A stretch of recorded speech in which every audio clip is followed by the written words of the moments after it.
It was just a suspicion, but it did not give me peace of mind. And what I discovered destroyed everything. I got back a day early, just one day. And that's all it took for the seams of my carefully patched up world to come apart. The morning was gray, like it hadn't yet decided whether to be peaceful or cruel. I had barely unpacked when I opened the fridge and saw them, two wine glasses, both still streaked with red, faint fingerprints visible against the glass. The kind of glasses we only use for guests. Right behind them, shoved to the side like it didn't belong, sat a half-eaten dish, chicken marsala, her most hated meal.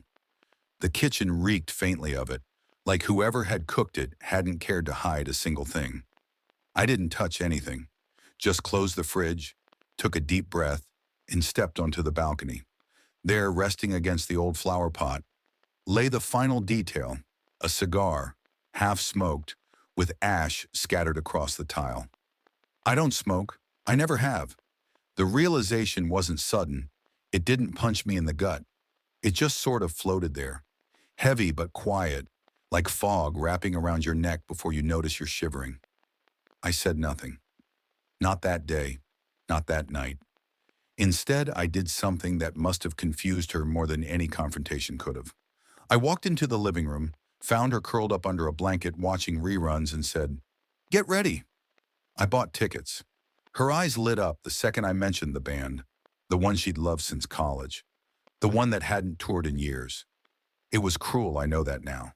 But back then, it felt necessary.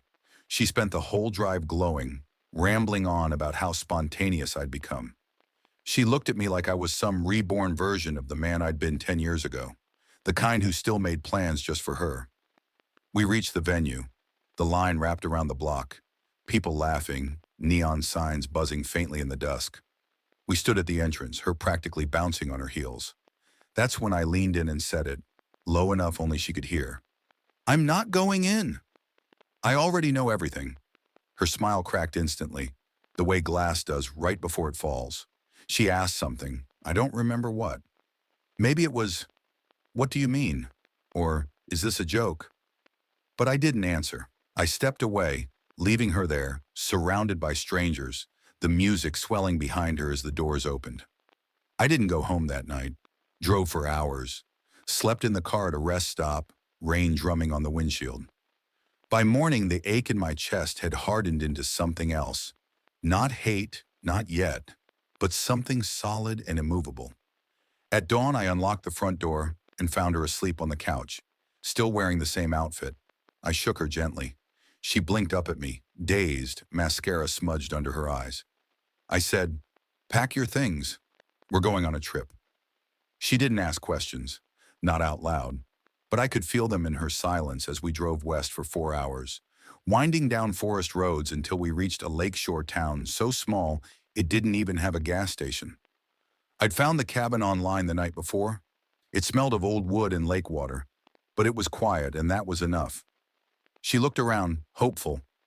Hope is a fragile thing. It made her believe this was some sort of reconciliation trip, a chance to fix things.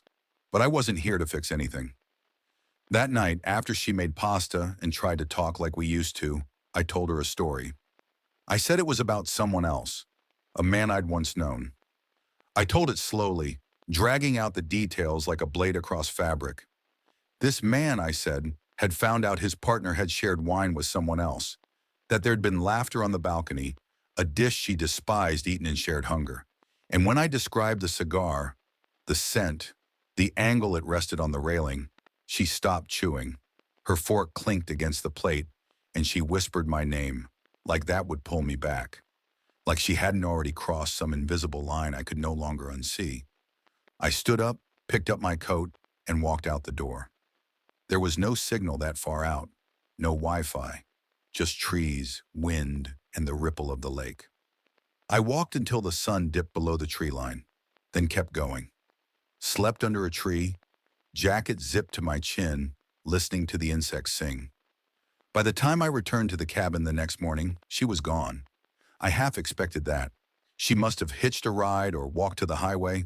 Her suitcase was missing, the bed hastily made. But she left behind her phone charger, which told me she hadn't expected it to end like that. I left soon after, locking the cabin behind me and dropping the key at the corner store. When I got home, it was quiet. Too quiet. She hadn't returned yet. The kitchen looked untouched. In the middle of the dining table, I placed a single envelope. Inside it, a letter. Short, to the point. Just one sentence long. "You'll find out what comes next, not today, but you will." A full week passed before I saw her again. She came home once, maybe twice, while I was gone. I could tell by the way a coffee mug had shifted on the counter, or how the blanket on the couch was folded differently than I'd left it. But she didn't stay. Not really. I suppose she expected me to vanish completely. I didn't. I came back quietly one Saturday morning and moved into the guest room without a word. I acted like everything was normal, but only where it counted. I made pancakes for the kids, cut the crust off their sandwiches just the way they liked, walked them to school, asked about their teachers. But to Alice, I was invisible. Or maybe it was the other way around. I made no effort to speak to her, not even in passing. Not when we brushed shoulders near the bathroom sink. Not when we both reached for the same cereal box. I could feel her watching me in those moments, like she wanted to ask something, but didn't know how to breathe in the air I now carried. On the fourth night, she tried to break the silence. I heard her outside the guest room, lingering like a shadow, too afraid to move. But the door never opened, and I didn't invite her in. That silence became a wall neither of us could scale. Then one morning, she found the map. I had printed it late at night in the study, circled places with a red marker, then tacked it to the inside of the hallway closet, where the old winter coats hung and nobody really looked anymore. It was a map of the city, zoomed in just enough to mark every corner we had once laughed on, kissed at, cried into. The pier where we had our first real fight. The cheap taco stand that became a Sunday ritual. The hill where she once told me she loved me before even saying it out loud. All of them were marked with red X's. Everyone. I wasn't home when she found it. She must have stood there for a while trying to piece it together. Maybe she thought it was some kind of sick joke. Maybe she finally understood how deep my silence really ran. That it wasn't passive. It was precise, surgical. The next morning, she woke up to a house too quiet for a school day. The kids weren't in their beds. Their backpacks gone. She must have torn through every room, calling their names. Checked the street, called the neighbors. But I didn't answer her calls. Not until exactly 2 hours had passed. Then came the message, just one line. "Don't worry, they're with my brother. We need to talk." She arrived breathless at the old skate park, where I used to waste entire summers scraping my knees and bruising my ribs. The place had changed. Graffiti smeared over new cement, benches warped by years of storms. But the ghosts were still there. I waited by the chain-link fence, watching her approach like a memory that didn't belong anymore. She stood a few feet away, her arms folded, but not from the cold. It was something else, something like fear or regret, or the desperate itch of someone hoping there was still a chance. I didn't yell. I didn't need to. Instead, I asked her one question, the only one that mattered. "Why did you come home after the first time?" She stared at me like she hadn't heard me right, like the words had slipped through some crack in her mind. But I saw the exact moment she understood. Her jaw tightened, then loosened, and then came her answer. Low, fragile, maybe even honest. Because I couldn't run away right then. That broke whatever was left in me. Not because she said it, but because it was true. I nodded slowly. The wind kicked dust across the pavement, whistling through a bent railing. "Then now you can run," I said. She opened her mouth, but nothing came out. Maybe she thought I'd scream, that I'd accuse, list every detail of betrayal in brutal clarity. But I didn't give her that. I just walked past her, out of the park, and left her standing there with her arms still folded, like she was trying to hold herself together. I picked the kids up from my brother's house that evening. They asked no questions, just hugged me like they hadn't seen me in years. I drove them home, made dinner, helped with homework. Then I tucked them in, told them I loved them, and kissed them goodnight. I didn't sleep at home that night. I didn't even stay in the city. Instead, I packed only what I needed: tools, a mattress, a pair of good boots, and climbed into the van I'd spent 6 months converting into a mobile workshop. It was meant for road trips, for music festivals we never took, for dreams that got postponed into never. But now it was mine, all mine, and it moved when I told it to. I drove out before sunrise, the city fading behind me in the rearview mirror. There was no ceremony, no note this time. Just the stillness of departure, the hush of someone who no longer needed to explain. The van was quieter than any home I'd ever known. I built it with my own hands, ripped out the old lining, wired in solar panels, bolted a mattress frame across the back, and hung a curtain to block out the world.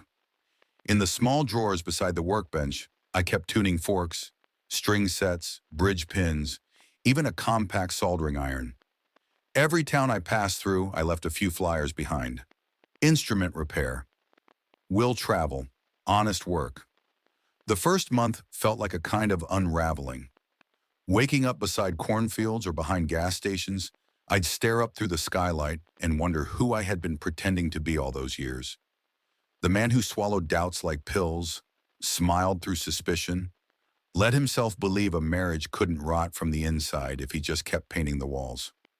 Now there was no pretending left, just strings, wood, and silence. The blog started as a joke. I didn't name names, didn't even mention the betrayal. I wrote about the way grief clings to you, how a guitar neck feels under nervous fingers, how campfire smoke smells different when you're alone. I posted once a day, sometimes just a photo or a sketch. Within weeks, people started commenting. Other musicians, travelers, men and women who didn't know me but recognized something familiar in what I wrote. I kept moving. From dusty roadside diners to bluegrass festivals and empty fields, I tuned broken banjos and rebuilt clarinets with cracked bells. I shared meals with strangers and slept parked behind libraries or in the shadow of mountains. There was something pure in that drift, in being exactly who I was without needing to explain how I'd gotten there. One night outside a town too small to be on most maps, I pulled into a half-abandoned campground. Only one other spot was taken, a battered hatchback with a blue tarp tied over the trunk. A boy played near the fire pit, drawing circles in the dirt with a stick. His mother sat on a picnic table, staring into the flames like she was trying to find her way back to a thought she didn't want to lose. I almost didn't say anything, but the boy wandered over, curious about the guitar case in my hands. I let him strum once. His face lit up like he'd swallowed the moon. His mother came over soon after, cautious at first. Her name was Carla. She didn't ask for my story, and I didn't offer it.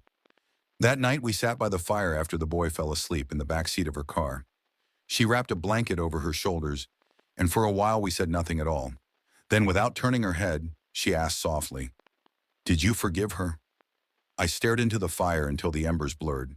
Then I said, "I didn't have to. I just took away her right to break anything in me." She nodded slowly, like someone hearing a verse they'd memorized long ago, but never spoken aloud. In the morning, they were gone. No note, no goodbye, just their tire tracks in the gravel and the faint smell of coffee in the air. I didn't feel abandoned. I felt understood. That day, I drove longer than usual. Something in me stirred loose. I passed through valleys, ghost towns, empty gas stations. The miles fell behind like shed skin, but no matter how far I went, one image kept returning. My daughter's watercolor paintings on the fridge, my son's mismatched socks as he raced down the hallway, the sound of both of them giggling under a fort of blankets. By sunset, I pulled into a scenic overlook and sat on the edge of the van's open doors. Below, the hills folded like worn denim. I took out my journal, meant to write about the day, but stopped mid-sentence. The pen hovered in the air. It was time, not to rebuild what had broken. That ship had sunk too deep, but to reclaim what had always been mine.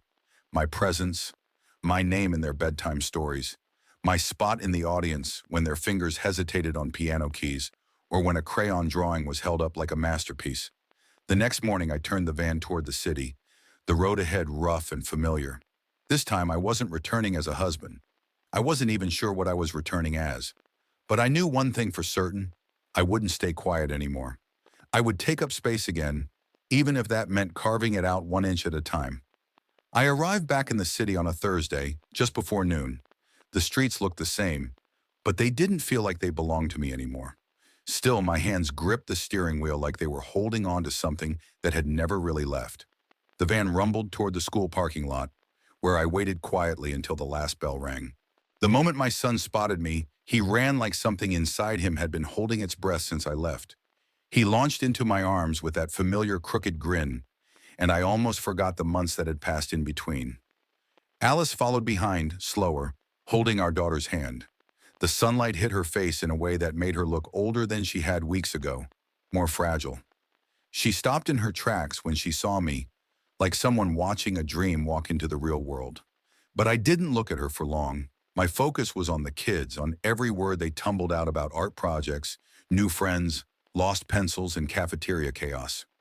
I stayed the whole afternoon, walked the halls, talked to teachers, listened to the principal brag about my son's creativity and my daughter's patience. It was like stepping back into a house built out of sound, color, and tiny moments I used to take for granted. Afterward, we drove to the park. I let them chase pigeons, climb the jungle gym, beg for ice cream from the truck near the benches. Alice sat nearby, quiet, unsure where the line was now drawn between us. I didn't offer answers. I didn't owe her those anymore. When evening came, I brought them home. They tried convincing me to stay for dinner, but I shook my head gently. I knelt beside them, promised I'd see them again soon, and kissed them both on the forehead like I always used to. Alice stood at the door, waiting for something, maybe a sign, a word, a flash of the man she'd once known. But I didn't step inside. I just looked at her once and said, "There's still something I need to finish." 3 days later, she saw the video. It wasn't planned. Not really. I'd reached out to a few local musicians, some kids from high school who still played garage shows or busked near the train station. We met at the skate park, the same place I'd last stood in front of Alice with that one question, the one she answered too honestly. We brought amps, strings, folding chairs. I tuned my old guitar under the same rusted lights and stepped up with no speech, no introduction. The crowd started small, friends, a few curious teens, a couple who'd seen the flyer online. But within an hour, the place filled up. People sat cross-legged on the concrete. Some leaned against rails or stood behind broken fencing. I played songs I hadn't touched in years. Not about her, not about the betrayal, but about the feeling that comes after, the quiet that stays when the storm leaves, the kind of peace that feels earned. Someone filmed the whole thing, uploaded it that night. I didn't even know until I started getting messages. First a dozen, then hundreds. Comments from people I'd never met, men who'd kept silent about their heartbreak, women who felt like they'd been on both sides of the story, teenagers who said the music made them cry without knowing why. There was something in the rawness, in the space between the notes, that reached further than I could have expected. In the final frame of the video, I'm walking barefoot down a quiet street, guitar slung across my back, the city lights humming all around me. No destination, no explanation, just me. Alice never called. She didn't need to. I think she understood finally that this wasn't about punishing her, that I wasn't trying to haunt her or make her suffer. What I took from her wasn't revenge. It was the one thing she could never earn back, my silence. Now I still live in the van most nights. I drive between towns, fix a cello here, a violin there.